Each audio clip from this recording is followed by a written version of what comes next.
problème on porte le combat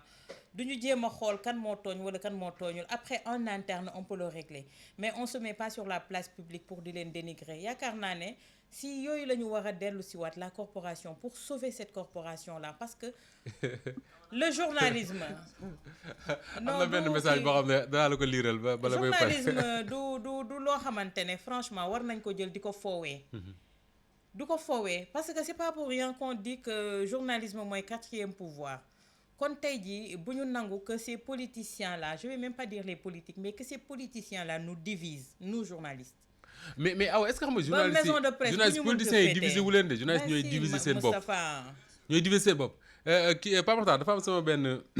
benn xaritu journaliste bu ma woo quoi mu ne ma man daal dama jaaxle ma ne ko lu xew mu ne ma dafa am seen benn groupe WhatsApp quoi mën naa wax sa groupe bi ñi ci bokk yooyu mais bon bëgguma leen tooñ mu ne ma seen groupe bi dafa am benn débat ñoom journaliste yooyu de benn débat bu ñu doon def ñu ne est-ce que man Moustapha Diop am naa droit di dàq sama invité sama plateau yaa ngi dégg mu ma koy laaj quoi ma ne ko mais c'est des mensonges man dàquma kenn sama plateau dàquma kenn et je peux jurer que dàquma kenn mais su ma toogee ci plateau nit ñëw ne ma su dee lii la ma dem sama yoon ma ne ko mais demal fii ñu toog nii su Awa Diop Ndiaye toogoon ba mu neex ko mu ne buñ fayul clim bi ma génn mais luñ ci mën naan ko Awa génn loolu rek la di man dem non mais bien sûr pour vous dire simplement que ni maître de ton plateau doo nangu itam nit ñëw jóge fële jàppee la benn morceau ban c'est pas parce qu'on a besoin d'inviter qu'on doit accepter tout non je suis désolée.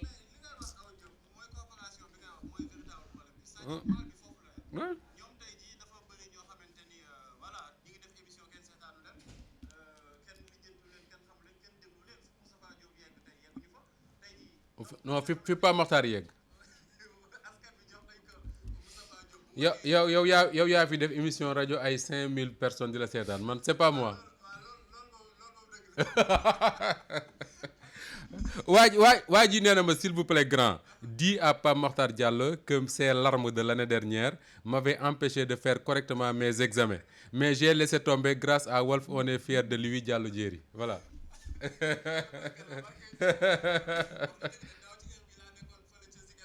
C'est l'anniversaire hein? Ah oui super. Ousseynou Camara ca Kaolack ñu ngi koy nuyu bu baax.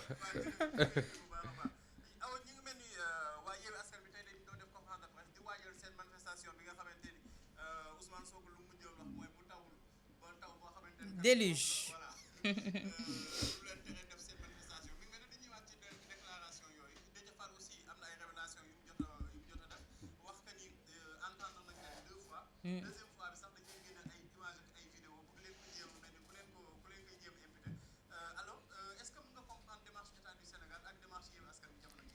mais Yewwi Askan Wi ku yàq seen wax defaraat ko ku yàq seen wax defaraat ko. ay waxkat lañ de. non parce que Pamata xam nga démb wax naa ko fii nee naa leen c'est inacceptable ci dëkk bi tey jii ñoom ñu déposé ne dañuy manifester beneen côté bi ne dañuy manifester yeneen ci seen a génn naan embauché nañu ay nerveux li ni mel infiltré manifestation ki ni mel mais dëkkub dóor fayoo koy tas te ci jamono jooju lañu toll tey ñoom li ñu wax c'est clair et c'est net et démb maa ngi koy préciser ñëpp dañu ne woon mortal combat la ñu woote ils appellent à manifester pour déloger le président de la République entre autres yooyu yëpp pour salfaañe li nga xamante ne moom moo di seen wax yàq li nga xamante ne moo di seen wax ñoom ils appellent à manifester manifestation pacifique pour parler aux Sénégalais loolu dañ ko mën a tereel nit ci réew mi ñu toll. Pourquoi léegi ñu bëgg yàq seen wax di leen prêter des propos yoo xamante ne amul naan ils appellent à un mortal combat pour aller déloger le président de la République entre autres pour ñeneen ñi dégg ko jàpp ne kon tey waruñu fa dem ndax ay bakkan ñoo fa nar a rot ak yi ni mel ils ont bien fait tey jii de revenir et de dire que ne manifestation pacifique la ñu woote appeler les gens à sortir leur trop-plein comme li may wax chaque jour nit ñi léegi dañu am benn trop-plein boo xamante ne soo leen mayul fu ñu ko génnee heure bu ñu ko génnee nag du neex ki nga xamante ne moom la ñu jàkkaar loolu tey jii bàyyi leen ñu manifester mooy jàmm ji parce que peut-être que man côté bi may xoolee li ñu ciy bañ mooy tey jii suñu ne waaye Yewwi Askan Wi woote nañu média yi nekk biti réew tugal ak yépp dinañu ñëw natt baromètre bi xëy na ñoom loolu la ñuy daw loolu la ñuy bañ.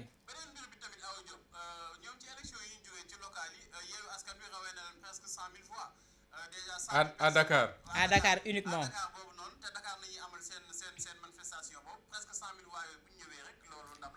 mais 200 000 la ñu wax déjà ba pare ne waa région yi ñëw leen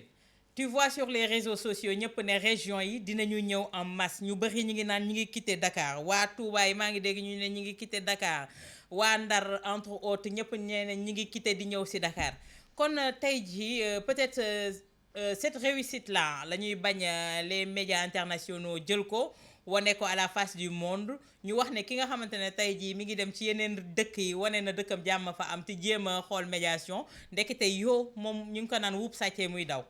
loolu la ñuy bañ peut-être ñu gis ko mais waaye Yewwi Askan Wi ils ont été responsables ba ñëw toogaat clarifier leur position clarifier également les Sénégalais les patriotes les citoyens sénégalais surtout pour wax leen ne lii moom moo tax a ñëw manifestation et j'ai bien aimé ñu ne leen amener les drapeaux verts, jaunes, rouges pour montrer que ne dootul affaire de parti mais c'est les Sénégalais qui expriment leur amertume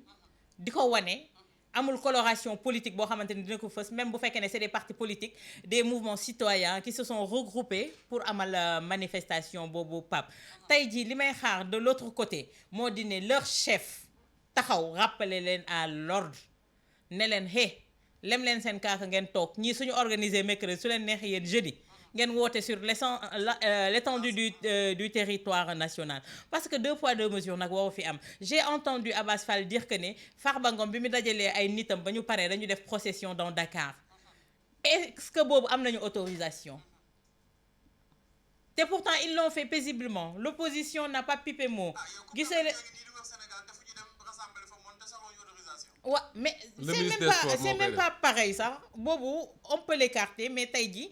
Farba Ngom c'est qui il est de l'Alliance pour la République dajale ay militants pare ak ñoom def procession dans Dakar est-ce que kooku préfet woon na ko ne ko amoo ci droit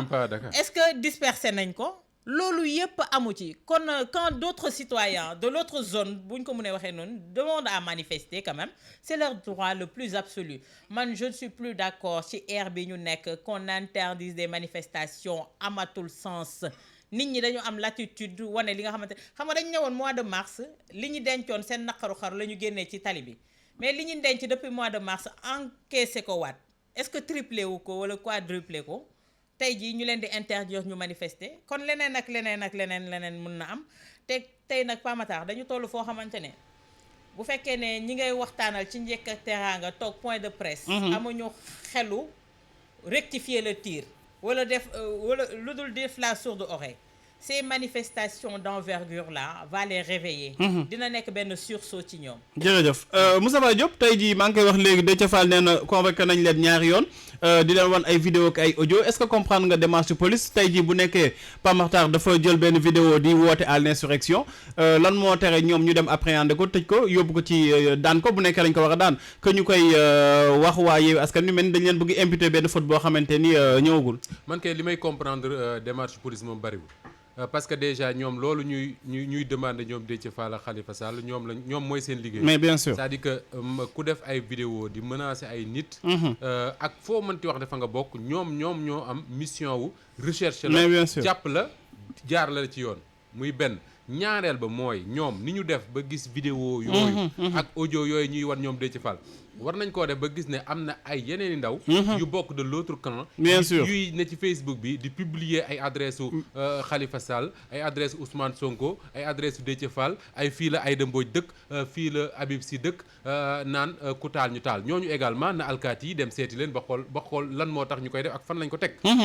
muy ñaar beneen bi mooy man dama yaakaar ne le président Macky Sall comme ni ko Awa waxee sànq moom moo war a tijj ay gëtëm xool te bu fekkee ne yëgul li nga xam ne mooy mun-muni ci réew mi ñu wax ko mu dégg ko parce que Pape bu ñu naxante suñu bopp gis nga tubaab yi soo leen gisee ñuy intéressé wu ci Sénégal de cette manière rek c'est parce que am na lu ñu sentir te Pape dafa am ñaari fait yu xew ci fan yi te j'ai l'impression que di bàyyiwuñ ci attention mi yan mooy El Malick Ndiaye bu Pastef dañ ko invité France 24 démb lu rare mu exprimé wu après ñu war a jël tey je crois su ma juumul Aliou Ndoye ministre mu war a exprimer wu gis nga tubaab yi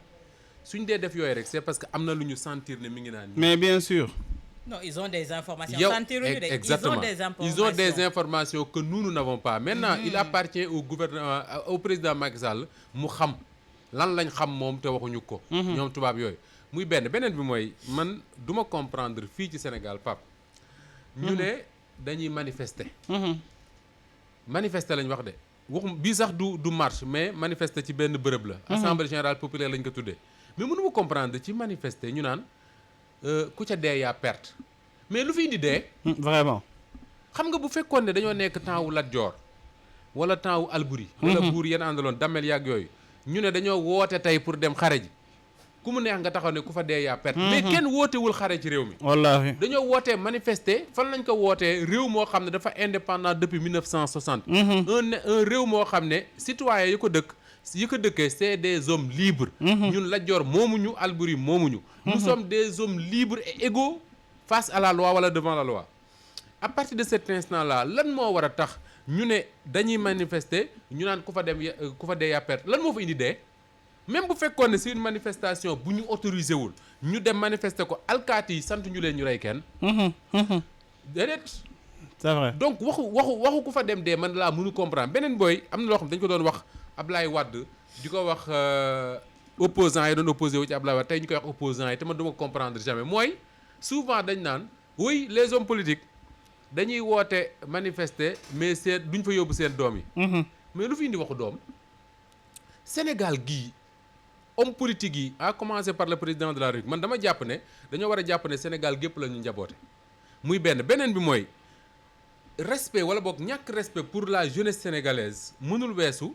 nga naan leen yow mii kat yaa ngi dem di manifester mais kii la woo nga dem di manifester moom doomam newu fa mais ce jeune sénégalais là loolu nga koy wax moom xam na ko il est conscient que ni lii moo tax ñu woo ko maintenant woote bi da koy jaral mu dem. jaralu ko mu bañ a dem. mais bien sûr dafa am benn jeune bu ci répondre quelque chose qui m'a fait beaucoup rigoler et lu ñu war a réfléchir loo dañ ne ñoom Ousmane Sonko ñii di leen di woo ngeen di manifester ñoom seeni doom demuñu manifester. waa ji mu ne suñu papa yi ba leen Mamadou Dia woowee ñu taxaw. bu ñu demoon taxaw ak Mamadou Dia xëy na duñu toll fii. dëgg la mais à l'époque am na ñu doon taxaw naan leen seeni doom demuñu manifester ñoom ñu toog seeni kër réew mi dem ba nekk ci guute gi mu nekk. donc man pour man il faut arrêter deux discours bi ci njëkk mooy wax ne ku fa dee yaa perte. man pour man y a aucune raison de parler. kenn wootewul xare de. parce que kenn wootewul xare. manifestation pacifique la ñu woote. mais bien sûr manifestation boobu Pape yow mën ngaa toog sax ba suba. nga sol sa jean ak sa maillot boobu. waaw dem dox ndànk taxaw xool. mais bien sûr man mii bu ma neexee suba mën naa dox ak sama tànk taxaw xool. la preuve. man journaliste la gis nga bi ñuy investir Macky Sall pour mu nekk candidat en 2012. fii lañ ko doon defee ci jàmmalaay. mais damaa sol sama jean ak sama t-shirt dox ak sama tànk ba ca mbooloo ma dem taxaw seetaan. mais bien sûr dégg Macky Sall mu def discours ma wàññeeku ñibbi sama kër. mais pourquoi ci réew mi ñu war a wax appel à manifester nga ne ku fa dee yàppet lu fa indi dee. vraiment. c'est que suba sax couverture bi. c'est ça que je comprends pas. Moustapha Pa Matar ñun ñoo war a dem. lan ci keppaar yi foofu. def ji keppaar gi en direct de place de l'Obélisque. yow bëggoo jàmm. looloo war a am nag looloo war a am. bëggoo jàmm bal perdu yi nga déggoon ci Youssou Ndour ya boo moytuwul du perdre le. continue xam nga Moustapha mi ngi naan ku fa dee yaa perte la ñuy wax yi ni mel. mais depuis un certain temps aussi ñu ngi ñuy intimider. en quoi faisant seen oto bu bees boobu nga xamante ne day génne gaz lacrymogène ak ndox yeeg di pousse xaw ma tonn xaw ma lan ak lan ñu ngi koy passer en boucle ci réseau yi di ko expliquer. oto boobu day yàggoon na fi te yaakaar naa mars oto bi fii la ko fekk. non mais bii bu bees la c'est quoi le but visé mooy yu bees yi mujjee ñëw léegi lan ndax on a besoin tey ñuy véhiculer li ni mel di ko wane un peu partout sur les plateformes. pour nit ñi gis ko pour faire peur aux Sénégalais. dañu toll foo xamante ne gis nga éveil des consciences bi may wax. Pa Matar ni mu amee sax mënoo koo comprendre. mais dëgg la. tey xale yi raw nañu seen waajur yi sax à des années-lumière. mais fi mu bien nekk sûr nii ci engagement bi nga xamante ne tey jii xale yooyu jël nañ ko. xale yi fi mu nekk nii dee ak naan ndox mi la ñu yemale xam nga lan moo la koy firndeel ne fi mu nekk ragalatuñu dee tey demal ci armeel yi xale yi rek ñooy suuli ñooy gas bàmmeel yi ñooy dugal néew yi pour wane ne ñoom ragalatuñu dee. te loolu yëpp li ko indi. mooy dem nañu ba jàng nañu itam xam nañu li nga xamante ne moom moo di seen diine xam nañu lan mooy jihaad tey jii suñu jëlee ay références yu mel ni ay Xaadimal Moustapha Serigne Touba. jël ko def ko seen kanam kooku demul woon jihaad pour lan askanam tey jii ñun ñoo ci bénéficié wu ñoom bénéficié wuñ ci woon suñu xoolee noonu lan moo koy wane nag largesse du cœur wane ne je travaille pas pour moi je le fais pas pour moi mais je le fais pour mes enfants je le fais pour mes arrière petits enfants ndax suñu ay maam ak maam suñ ko deful woon tey jii ñun duñu jëriñoo tey lii wala duñu fekkee tey lii nga xamante ne am na fi kon royauté mooy continuer di wéy république du fi am mais tey yooyu yëpp dindi nañ ko parce que ñan dafa am ñu ko xeexoon tey xale yi foofu la ñu toll jël ñooñu teg leen seen ay gët jàng leen ba xam leen doog a taxaw tey jii nag pour jàmmaarloo pour xeex li nga xamante ne moo di nooteel parce que ce qu'on vit présentement amul benn différence ak esclavagisme amul différence li ñuy vivre tey jii amul benn différence ak dictature parce que y a des pratiques machiavéliques yoo xamante ne ñu ngi ñu koy def di ñu ko teg ñu koy nangu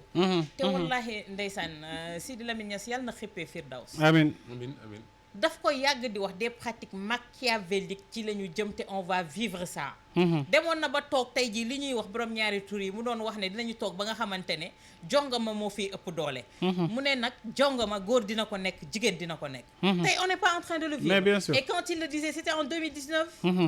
2018 astaghfirullah kon tey jii on est en train de vivre tout ça léegi nag loolu yëpp lan moo koy dindi jeunes yu ñëw avec des idées nouvelles bëgg changer la donne bëgg wax ces gens là arrêter doy na fii yax bu rëy doxatu fi dëgg la fii yax bu rëy doxatu fi luy développer wane ne ñun ñoo moom ñun ñoo am sañ-sañ ñun ñoo bëgg foofu la ñu toll Moussa Ba est-ce que tey waa ji jii nee na ko ci yax bu rëy nga bokk Golbert Diagne na ko wax ko ñooña Moussa Ba tey est-ce que tey police